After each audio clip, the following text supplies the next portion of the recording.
Hi, everybody. This is 1,289 days, and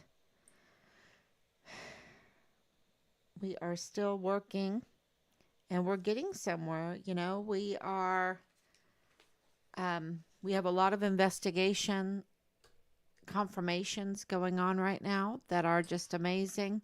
We are setting up meetings finally with, it's interesting um, how you have to be very, very persistent to drive the agencies, drive those who are supposed to be keeping us safe and overseeing our community, capturing the criminals, identifying crime and criminals, documenting it all so that we can have oversight of it when it comes to the courts, when they are prosecuted, and we get accountability to know for sure that justice is being served.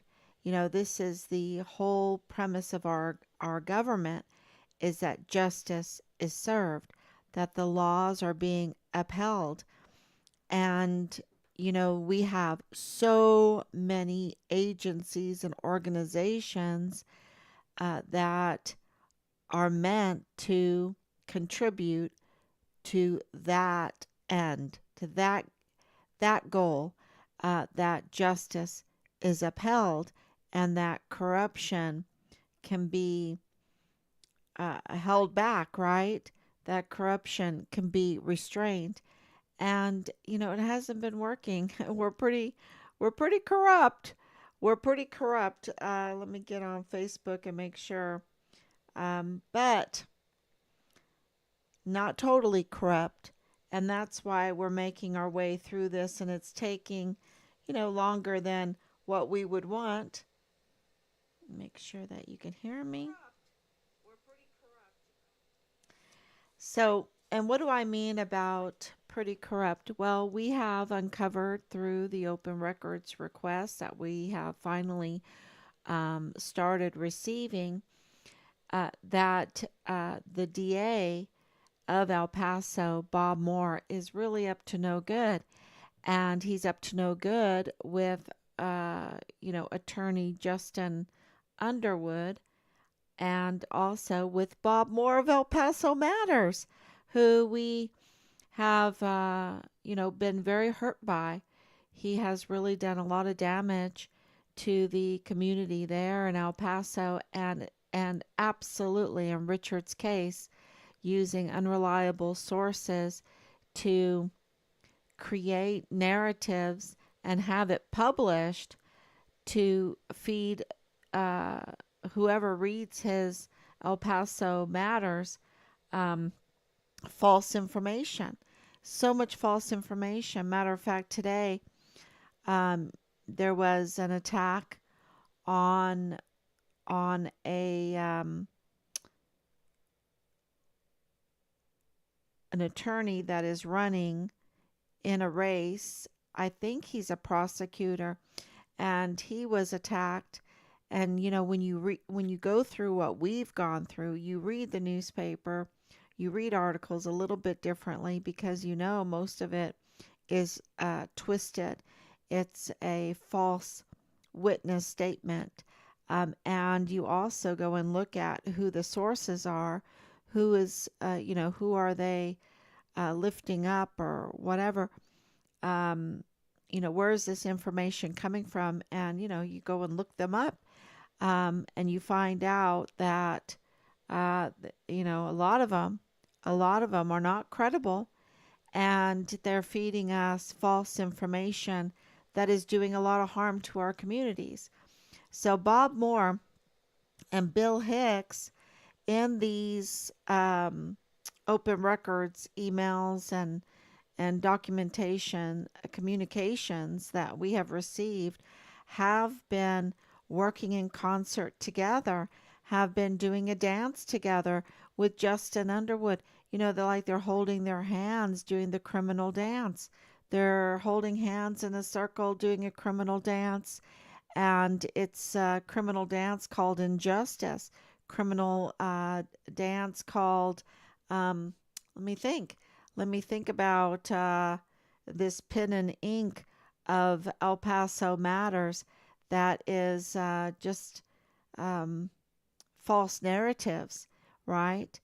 And we know that Justin Underwood was, probably is still the attorney for Rosa Maria Valdez Garcia, the divorcee of of Alexander um, Gerhard Hofmann, who died August 3rd, 2019, which is the date of the mass shooting at 6:24 p.m.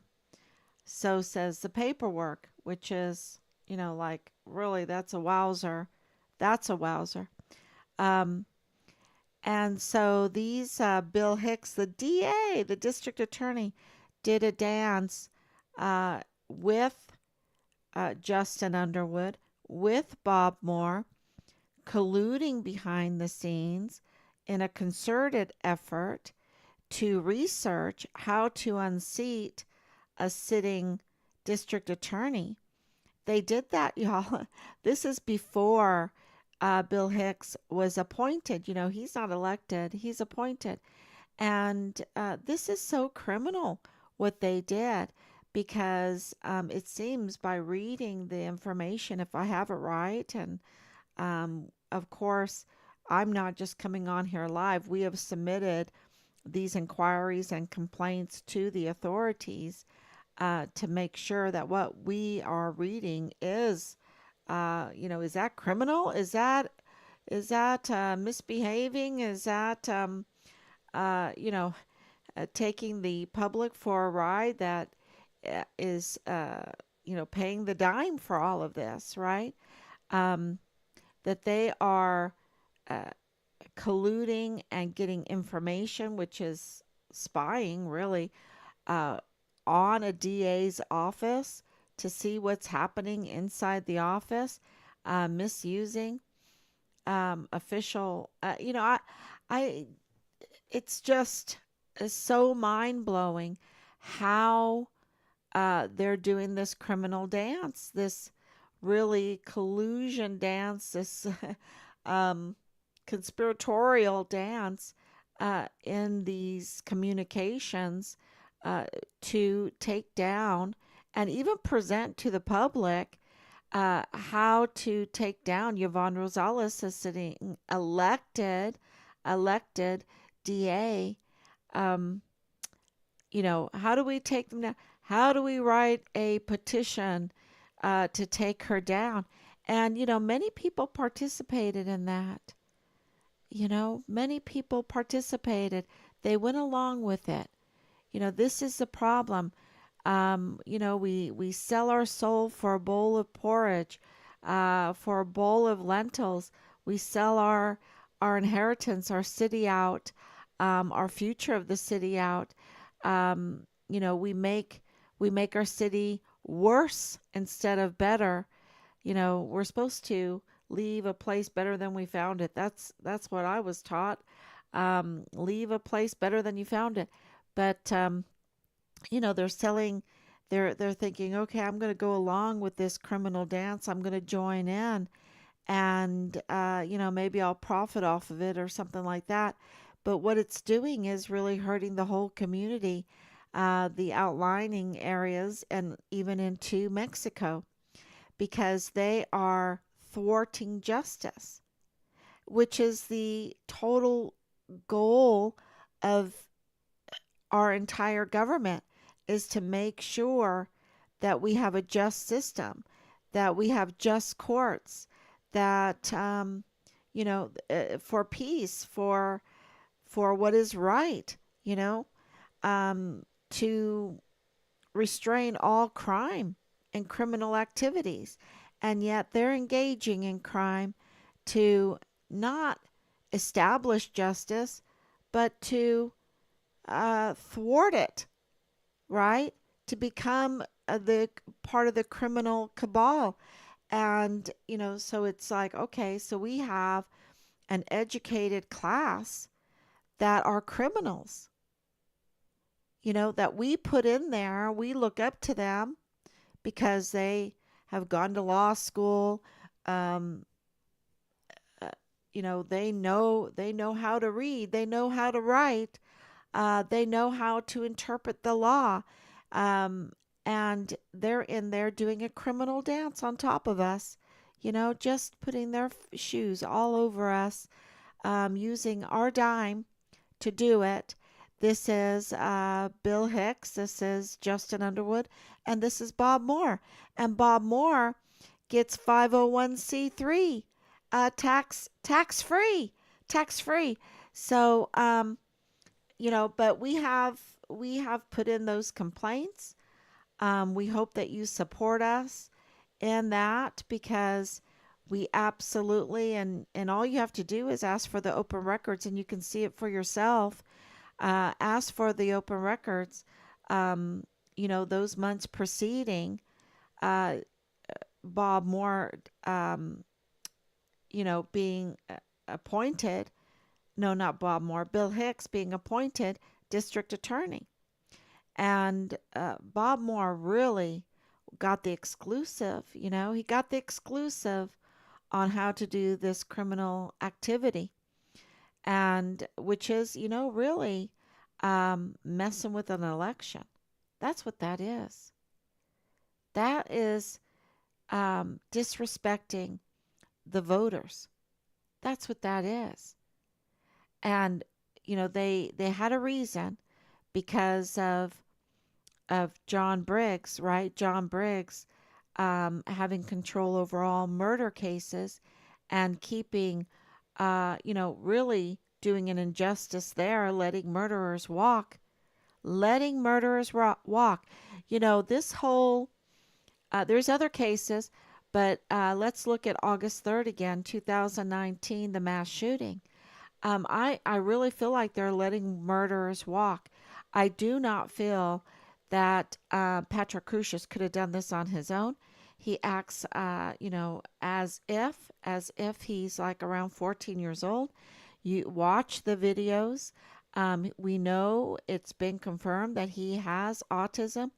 It has been more than confirmed that he has, quote, a severe mental health condition, unquote. That is in his public statement by the judge, by the sentencing judge, that gave him 90 consecutive life sentences in the most harshest.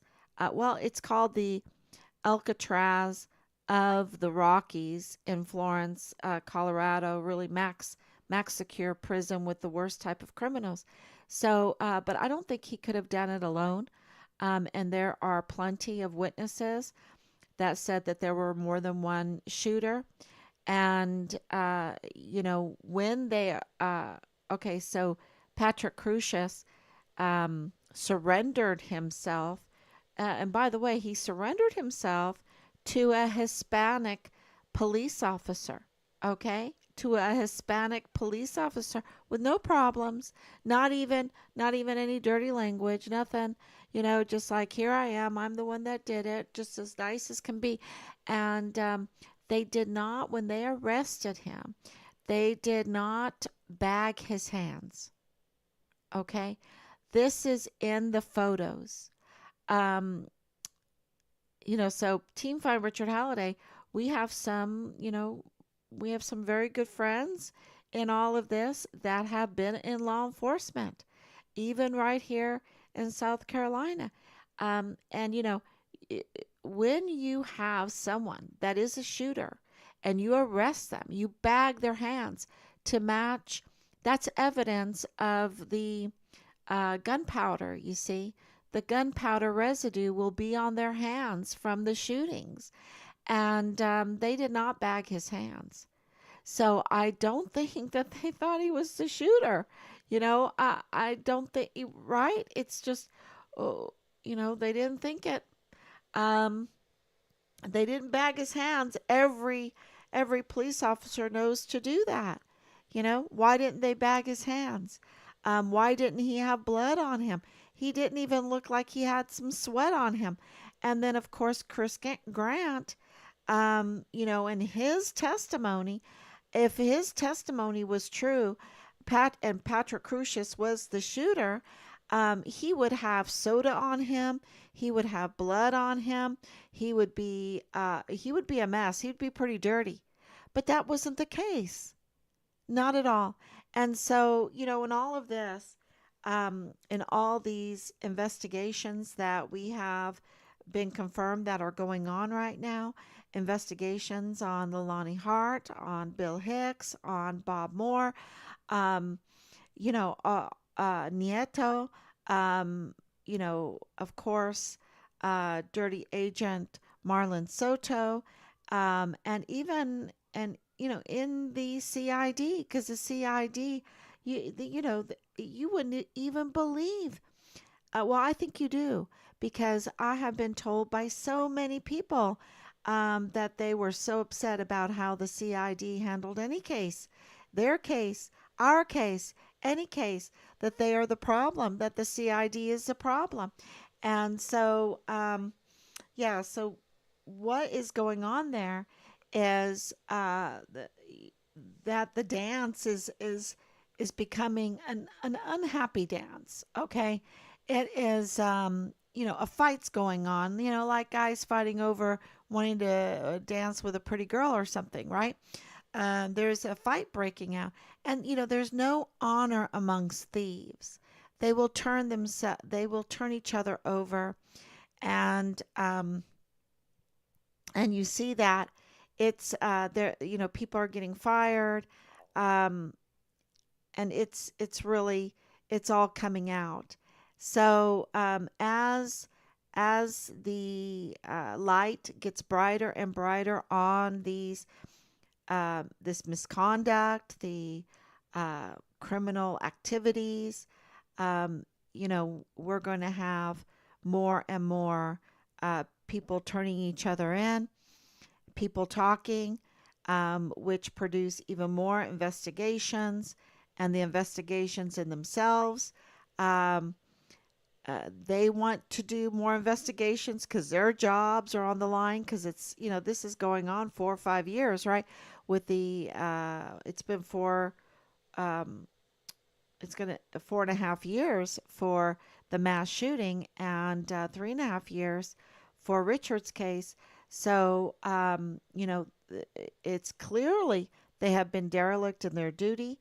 This should have never gone on for this long. We are entitled to a quick, um, speedy justice system, including law enforcement. And there's been so many cover ups, cover up, cover up, cover up, because people want to um, protect their criminal activities that they've been doing.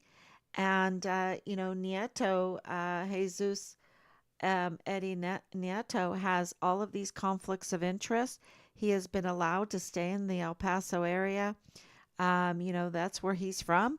He's from that area. That is, an FBI supervisory agent allowed to stay in his little hometown where he has all these connections. And of course, there's going to be then conflicts of interest. You have all your family members, you have all your high school buddies, your school buddies, your El Paso Police Department buddies, and he's allowed to stay here. And of course, there's going to be connections and conflicts of interest.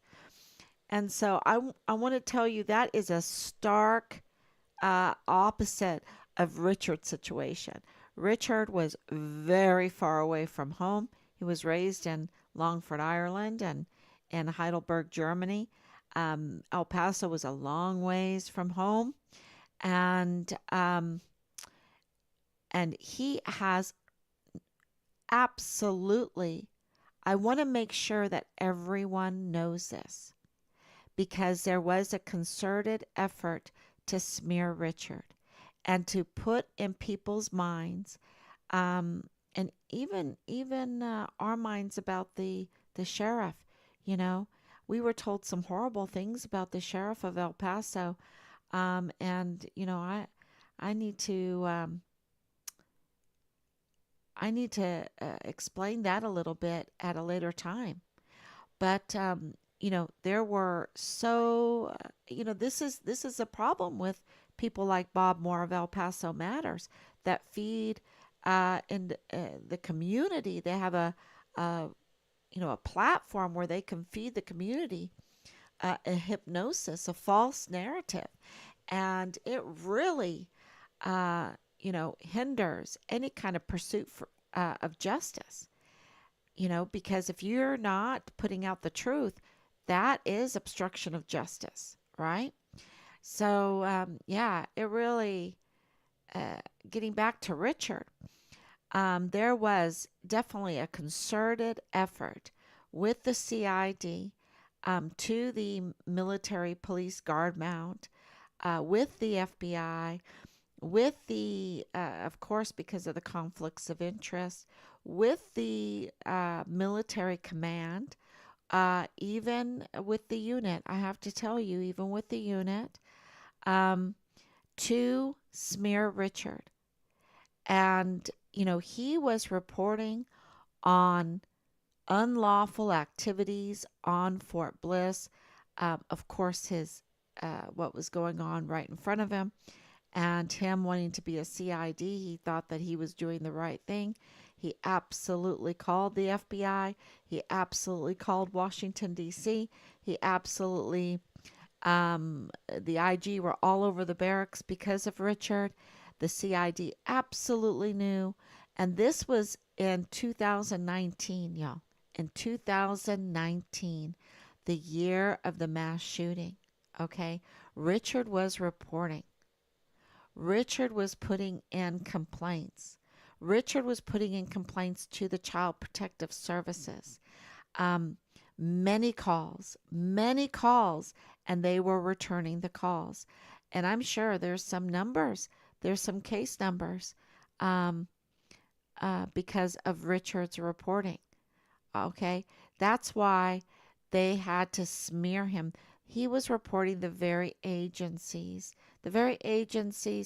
um, maybe they weren't the initial complaint, right? But they did the cover up for the complaint. And and they retaliated against Richard. And that's why they had to smear him. Because when um, Alma Trejo saw through the smear tactics and the false allegations, and the setup, right? The setup. She cleared Richard on July 9th of 2020 before he went missing. And that is motive for them harming him, because now he was credible. He is still credible. I want to make this very, very clear. We have research day in and day out.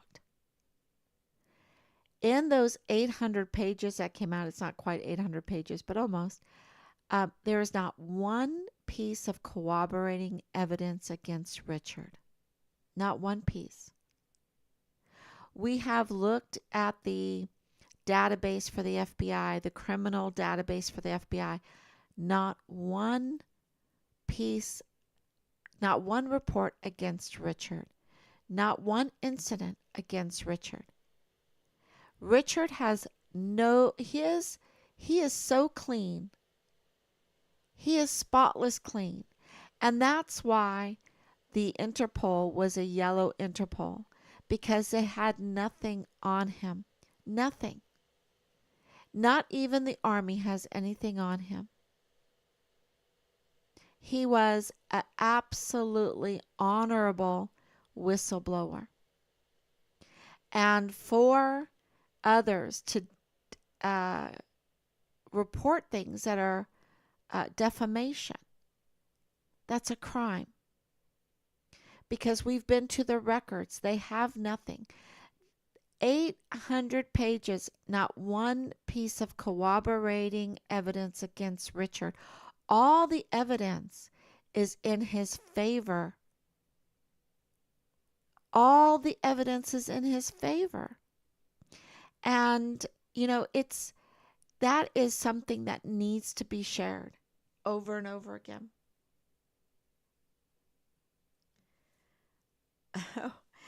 Okay. So I have someone on here. Um Richard's identity was stolen. His items from his rooms were tampered with. Absolutely. And so now, because um, because of that investigation, because of all of the open records, um, he was, Richard wasn't kicked out of school because he was homeschooled. I know all about his school. He was the distinguished undergraduate for basic training. So anyway, this is garbage. Yeah. Okay. So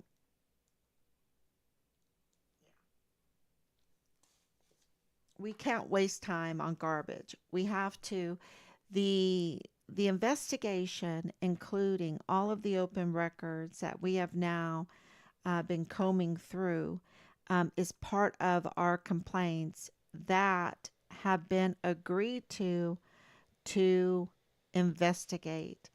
This is huge news, huge news. And so there isn't, I have to repeat, um, the criminals, the murderers are out there walking.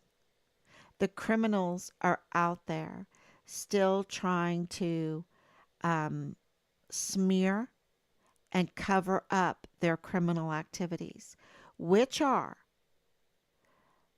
whores and blow, human trafficking, prostitution, child pornography, child trafficking. 14-year-old girl that was the stepdaughter of the guard under the director of emergency services, Thomas Kane, was living in the barracks being pimped out for weeks. Okay?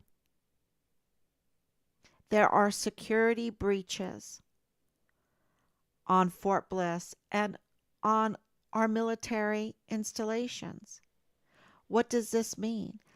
They have allowed these security breaches so that they can easily get prostitutes in, prostitutes out, illegal drugs in, illegal drugs out, weapons in, weapons out, money in, money out, ammunition in, out. Um, this We have evidence that we have shared of health and welfare checks.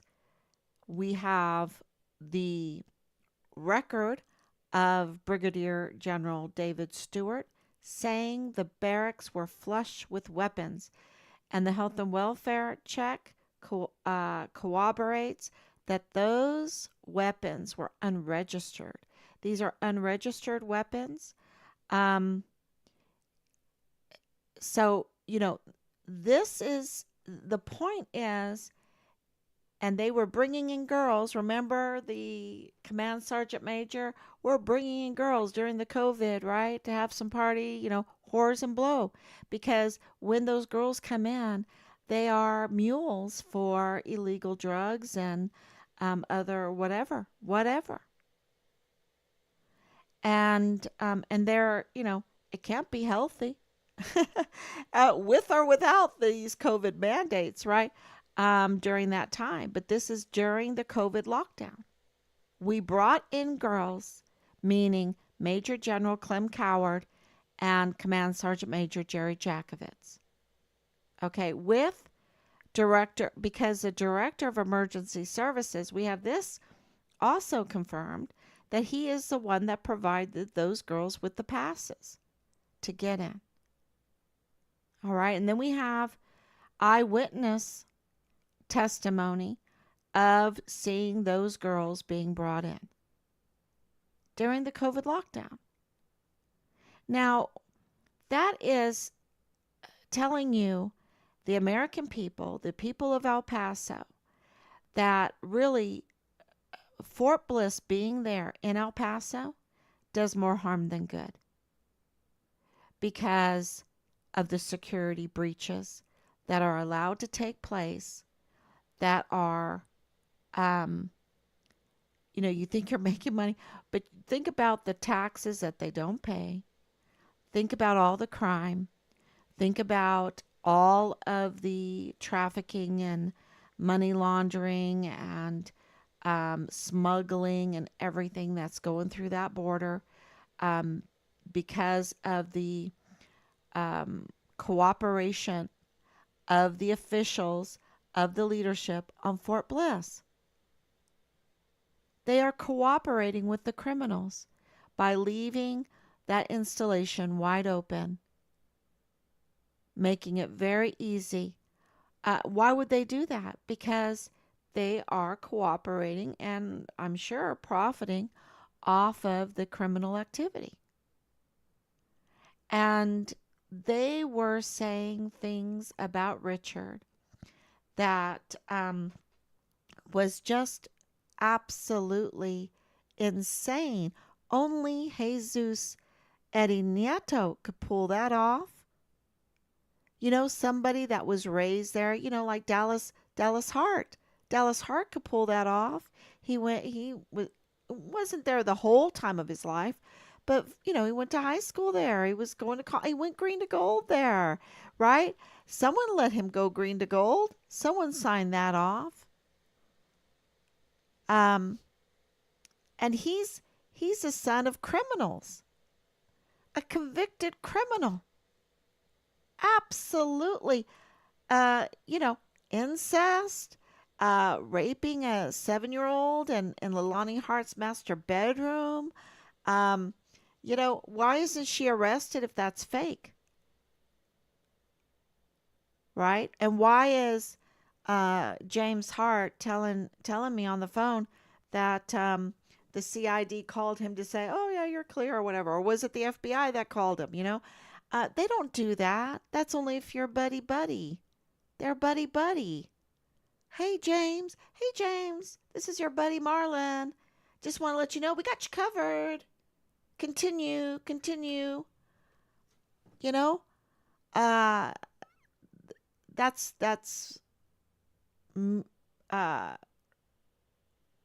me acting it out. Saying, is that what happened? Because I was told by James, it's on record, that he got that call saying he's cleared. That doesn't happen unless you have connections. They don't get the FBI case number unless you have connections. And Leilani Hart had connections. She was having an affair. She, with CID. Um, and the connections with Dreams Cabaret. What's going on there? That's, y'all, that's really big. That's really big.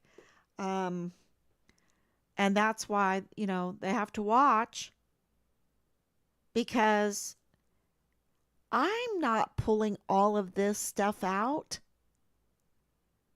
You cannot stop the truth from coming out. They try their darndest to hide the truth. All we are asking is, where's Richard? And when we look at what the CID has told us, and we look into it to verify, to vet what they're saying, there's nothing to corroborate it. When we look at Veltri and her actions, not even visiting the binational crime scene, uh, you know, she's, look, we would be really uh, very bad parents if we didn't look into and confirm what they were saying after so many victims' families are like, don't trust the CID, don't trust the CID, they're no good, they're no good, right? And we're like, okay, we're going to put on record everything, and we're going to vet everything because we want to know where our son is. And then it was Leilani Hart that exposed that they were involved in Richard's disappearance and murder. And murder. Code red. That doesn't that mean she said this was a code red. So that means murder. Okay? She's the one that exposed it. I didn't. I'm just the mom saying, oh my gosh. Oh my gosh. It was Sean Bernabe that exposed that they were looking for Richard's remains in Mexico with the Department of State on the Fort Bliss footprint. Well, if they're looking in both places, you mean Richard's been dismembered?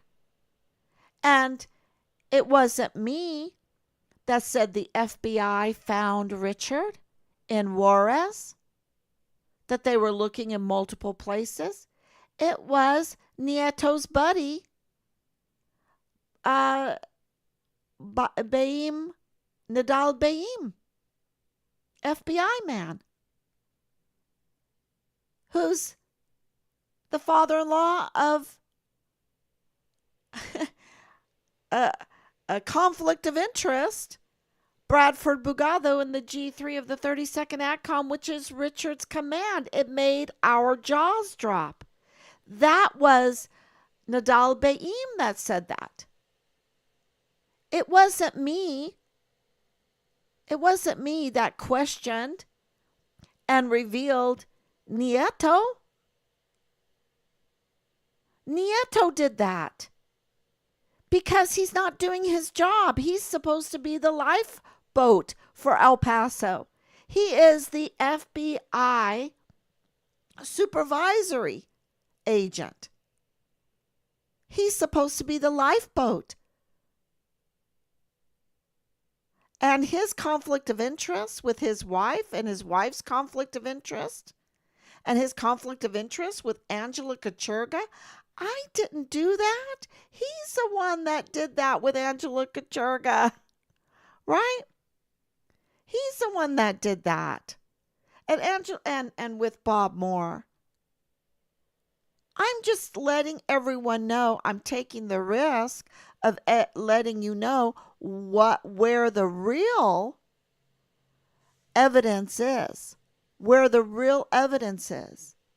If you want to see the real evidence, you look at the thieves, because that's what they are. Thieves. They will do anything for their business plan, and they will even take life. Destroy life, take life. They're thieves, and there's no honor amongst thieves. That's why we could tell who was a thief, because they were so apparent, so obvious that they had no honor. And Richard, absolutely distinguished honor graduate for his cycle and basic training. That means he was number one. Number one. And he was calling and calling and reporting and even calling for help, y'all. Even 911 calls, he was calling. And, thank God for Alma Trejo. Thank God for the bond agent. When we talked to her, she was like, oh my gosh, he was so sweet. He was so sweet. He did anything I asked him to do, which is, and she explained to me that is so abnormal. They're so, um, they fight you when they're supposed to do something.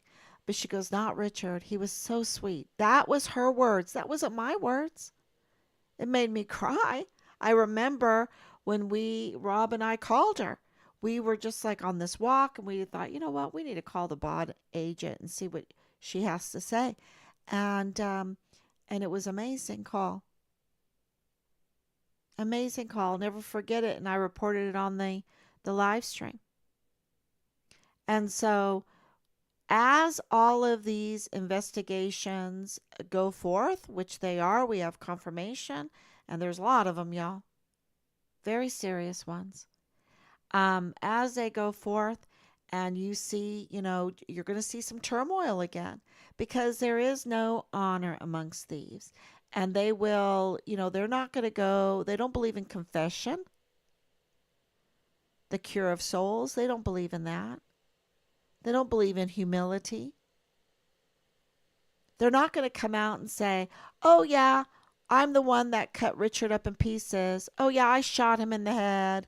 Oh, yeah, I'm the one that, organized um, the retaliation against him. Yeah, because we were trying to shut him up. They're not going to do that. They're going to fight every inch of the way. But that's exactly, I don't know the exact what happened to him, but I know that he was retaliated against. I know that he was forcefully removed from his barracks room. I know that he was tortured. I know that he was murdered. I know that his body um, was not treated with honor and dignity, that it was dismembered. And, uh, and, Richard was a donor, an organ donor. And they could have used that against him too, because 3905 Bliss Avenue is connected to Dr. Mario Raskin Ortiz, connected to the mortuary affairs. And don't forget Amber Chase, she was mortuary affairs. Don't forget Tavita Nusa's brother is mortuary affairs. Tavita Nusa also has surgical abilities. Um, you know, all of these circumstantial evidence, the irregularities, and you know, who's Donna Sifford, right? I mean, it was like all I did was ask Donna Sifford, and everyone's coming back. Oh my gosh, oh my gosh, um, because she's supposed to be this darling angel, but there's there is a perception, and you have to open up the curtain to see what's behind it, and it's kind of shocking what's behind it. But yeah, yeah, I can tell you this. Beto did not do his research. Chris Cuomo didn't do his research. The governor didn't do his research. Someone's working for the governor that is not giving him good advice because somebody told the governor to appoint Bill Hicks. That was not good advice. This is absolutely 100%. That was not good advice. So yeah, I just thank everyone for coming on here because this is really moving forward, and we're going to try. We're of course, we've been writing this book, organizing all of this information, but it's moving so fast. I'm going to put out little bits to help everyone. And if you do have questions, if you do, you can absolutely. I don't answer my phone if I don't know the number or even the hotline number because of how much we've been harassed and that. I check the number first. So I go into the system. We have Team Find Richard Halliday, and we check the number first. And then if it's a legit number, I call back. Most people I already know, they're in my system, so I absolutely am available. But we're on so many platforms that you can leave comments and everything. And of course, we don't have a huge staff, so you're going to see some comments that I haven't uh, addressed. So, yeah, but we're doing the best we can, and it is mighty. It is mighty because you have to. Who's more important, writing Christopher Wray of the FBI, um, writing Merrick Garland of the Department of Justice, writing Horowitz and the IG, writing the governor of Texas, and others. There's so many others, y'all. So this is what's really this is our focus is making all the reports, sharing what we have found in the abnormalities of it's like third grade work in the report, the investigation, and in all of the open records. So and we're like I said, we just even got election interference, it seems, from Bob Moore and Bill Hicks and Justin Underwood. Um, yeah, and real bullies, y'all. So, you know, do your homework. This is our law enforcement community. We have to do our homework. We have to ask for open records. We have to see what they're doing. That's why the records are there. And we have to know because I can tell you this, they have taken advantage of us. And they don't think kindly of us because they've done us so much harm. They're not loving at all. They are very hateful. They've stolen our money. They've stolen our communities, the safety of our communities, and lives and lives.